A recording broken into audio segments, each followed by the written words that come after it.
Good morning mga katrip!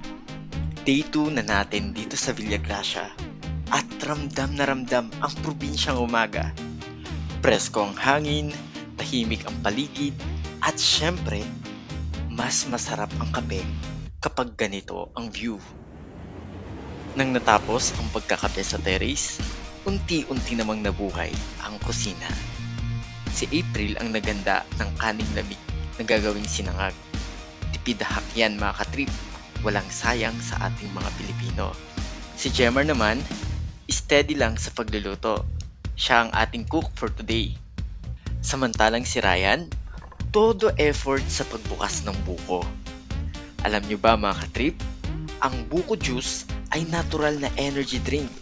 May electrolytes na tumutulong mag-hydrate lalo na sa mainit na panahon. Pagkabiyak ng buko, agad namang kinayod ni Daniela ang laman nito. At biglang eksena, si April nag-harvest ng mulberry sa likod bahay. Fresh na fresh mula sa puno. At alam niyo ba mga katrip, ang mulberry ay mayaman sa vitamin C at antioxidants, pang-boost sa ating immune system. Tayo na nga ay mag-agahan. Si Daniela na rin ang nagsalok at nag-serve ng pagkain. Hating kapatid para lahat makakakain. Busog, masaya, at ready na sa matinding lakaran. Simula na ng totoong adventure! Bago sumabak, bumili muna kami ng gatas at hinalo sa buko juice. At grabe, solid combo, parang sariling version ng milkshake ng bundok. Then, lakad na, hindi biro ang trail. Tirik ang araw, paanan ng bundok, at mabatong riverside ang daraanan. May bahagi na madulas, may bahagi na matarik, at ilang beses din kaming tumawid sa ilog. Ngayon ang day 2 ng aming tour dito sa Villagracia. Yung first day namin kahapon, doon kami sa river lang nila na malapit dito.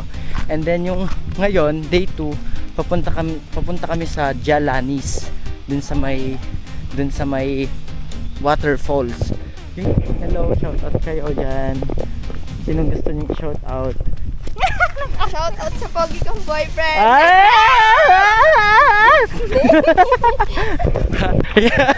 Ayan. So, update tayo from time to time. Ay, kailangan naming dumaan sa ilog. Yung ilog po, ito siya. Sana mababaw lang. At sawang-sawa na kami sa mabato. Ang hirap po maglakad sa ilog, sa totoo lang.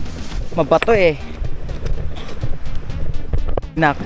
Okay, yung Jalanis na pupuntahan namin ay itong bundok na to. Yan. Kita pa yan? Yan. Mula dito sa point namin, yan yon. Medyo mabagal ang pacing. Inaalalayan ko ang dalawang girls, habang si Ryan at Jemar na bitbit ang mga gamit ay mabilis na nauuna. Pero solid teamwork, naghihintayan sa lilim at sabay-sabay ulit sa paglakad. Uy! Wait lang, i-check ko di pagdaam. Sige. Ata awan tikon. Ata awan. Mag-green dyan, dito ka. Ata awan tikon ana. Nalumot. Lumot na. Ay, madre? Yan na ang Sierra Madre, yung may ulap sa taas. Yan na yan. Ito.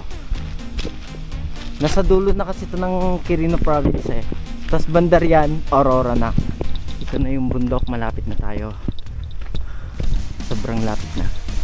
Habang naglalakad, tanaw na namin ang Sierra Madre. Grabe, ibang klase talaga. Ang ganda ng kalikasan. Nag-rest muna kami sa isang spot. Uminom ng buko juice, recharge lang, bago sumabak ulit. Hanggang sa... Yes, malapit na tayo. Ito na. Ito na yung bundok kanina na tinuturo ko. Kanina maliit lang yan, pero ngayon malaki na siya kasi malapit na nga tayo. Pero ang dadaanan natin ay dito sa gilid. Ito naman papuntang Jalanis na yan, yung dun sa may proper. Dito naman tayo. Yan, bumibilis na yung paglakad ng mga kababaihan kasi they are so excited. Yes, tama nga narinig nyo. O, dahan-dahan lang.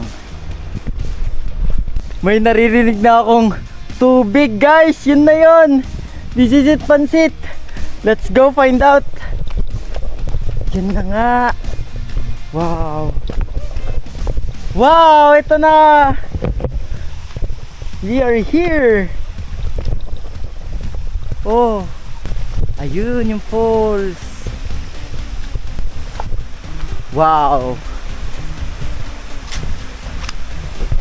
Pagpasok sa area, dumaan muna kami sa mga malalaking bato. At ayun na, ang falls. Hindi man ganun kalakas ang tubig dahil tag-init, pero solid, ang ganda pa rin. Tahimik, relaxing, at sulit ang pagod. Dagdag kaalaman mga katrip, mas kaunti ang tubig sa falls kapag dry season. Pero, mas malinaw naman ang tubig. Perfect for swimming. Siyempre, hindi na ako nagpatumpik-tumpik pa. Prepare na agad para maligo. Hinubad ko lang ang pants ko. Tada! Ready na. Naka-swimming attire na.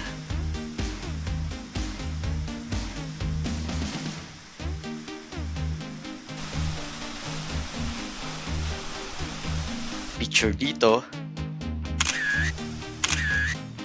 Picture doon.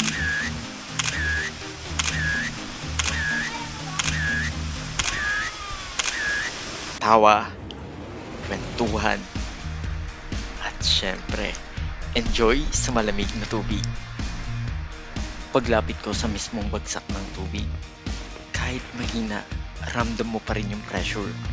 Relaxing siya, pero imagine kung malakas to, panigurado mas intense. Napansin kong nakadapa si Ryan sa ibabaw ng bato, at pati rin ako ay nakigaya na rin. Pagkasilip sa tubig ay nakita ko ang crayfish na kanya ring tinitingnan. Para sa inyong kaalaman, ang crayfish ay isang uri ng freshwater crustacean na kakawig ng maliliit na lobster. Ito ay kadalasang makikita sa malinis at sariwang tubig. Sign ito na healthy ang ecosystem. Bakas sa mukha ng bawat isa sa amin ang kagalakan at kasiyahan habang naliligo sa malamig na tubig ng talon. Napakasimple pero solid. Yes! Yes!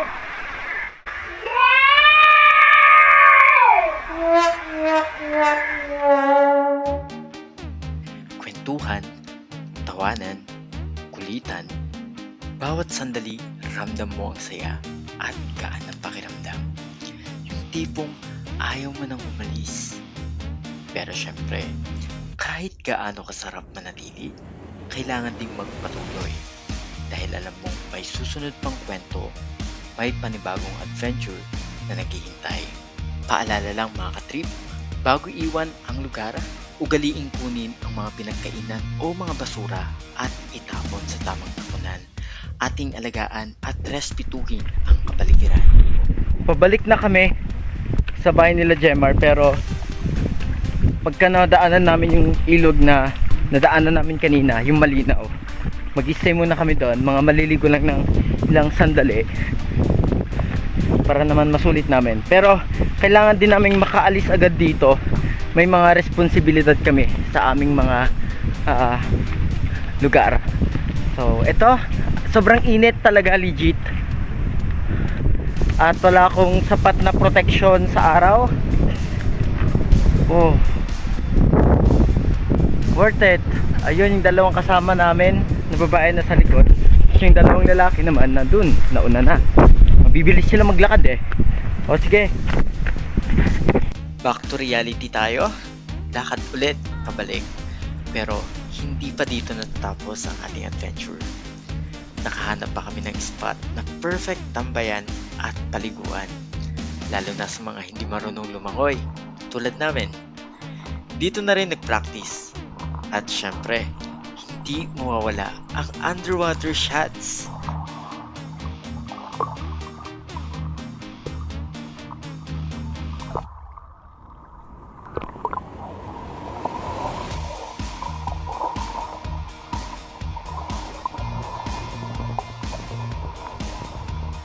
Kunwari, expert.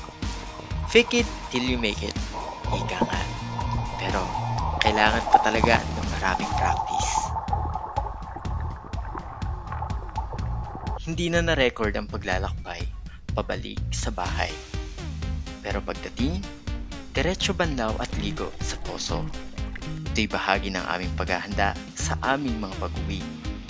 At sa aming pag-alis, dala namin ang pagod, saya, at mga alaala ng Villagracia na hindi basta malilimutan. Dito na nagtatapos ang aming Villagracia adventure. Isa na namang trip ko ang hindi malilimutan. Kita-kita tayo sa susunod na adventure. Paalam!